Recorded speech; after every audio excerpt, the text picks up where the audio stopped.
Many of you will have seen, and the stroke of luck was that we asked her to speak and then she appeared on Question Time, where you will have seen her dealing with a few reactionaries the same way in which Victoria has carved up the generals. So I'm very, very glad to invite Rana Kabbani to speak.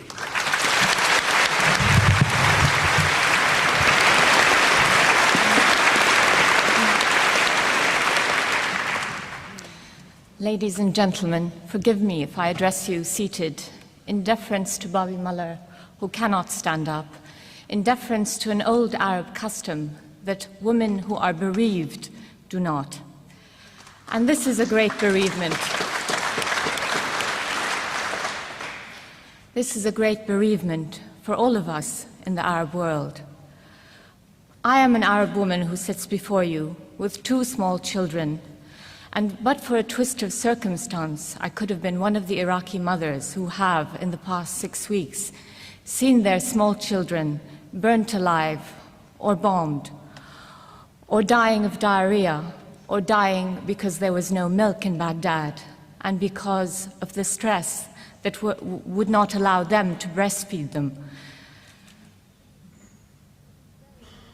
It is very hard for me to imagine what future lays ahead for this area. I have very little patience, being a product of a generation that saw the war of 1967, the war of 1973, the Israeli invasion of Lebanon in 1982. I have very little patience with the cant of politics, with the terms just war, justifiable killing. I was in Beirut in 1982 when cluster bombs rained on that city, when children then were burnt alive by chemical weapons sent them courtesy of Uncle Sam. I'm not able to accept the imposition of an American diktat, nor to see Britain becoming the 52nd state, panting behind an Israel secure in its tenure as the 51st.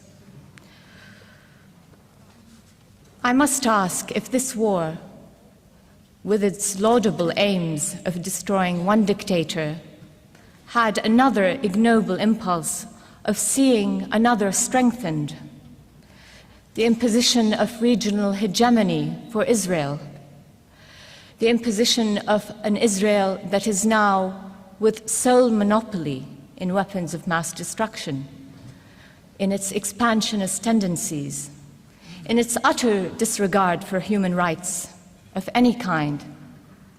50,000 Palestinians have been killed or wounded since the Intifada began. 20,000 are in detention without trial in the most unspeakable conditions. 1,500 have been killed, most of them young boys. And yet, we have not been told about how much Israel's war aims were part of the American war aims, how important it was to destroy the only Arab country that might have posed a military threat to it. Is this the new order that we're going to see? An Arab world so enfeebled, so shamed into kissing the hand of any upstart Marine that we will have no freedom at all? Not the slightest independence, not the slightest control over our destinies, our natural resources, or our children. This war, as you all know, was an exercise in hypocrisy. But lest those from MI5 who are now scribbling madly in my file dismiss me as an apologist for Saddam Hussein's brutality, the Kurdish blood in my veins boils to remind them, as Paul Foot did earlier, that Britain doubled its loans to Iraq after the gassing of the Kurds in Halabja. Just deserts, just rewards. Like any Arab family, mine is one that has intermarried into all Arab countries. I have cousins in Iraq, in that traffic jam where men are frozen in death. They were not extraterrestrial monsters, Republican Guard, that have been sold to us as the evil impersonified of the world. There were young men like those in this audience, professionals, students, people attempting to live trying to have not demeaning lives in what was a demeaning government and society.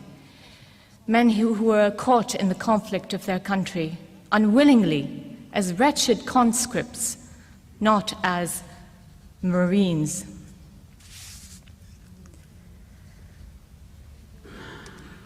In Beirut in 1982, 17,000 civilians perished in the first 7 weeks of the Israeli invasion.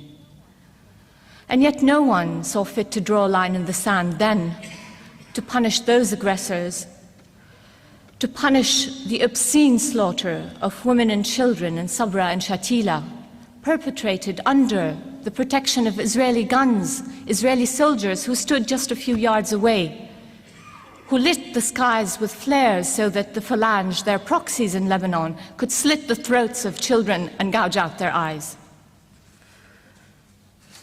Forgive me for sounding so impassioned tonight, but I must, like the prince in Romeo and Juliet, that love story that must keep us going in these times of death, say to you that by winking at all these discords in the area, by strengthening dictators and by turning a blind eye to others, we have all been punished. We are all punished. Thank you.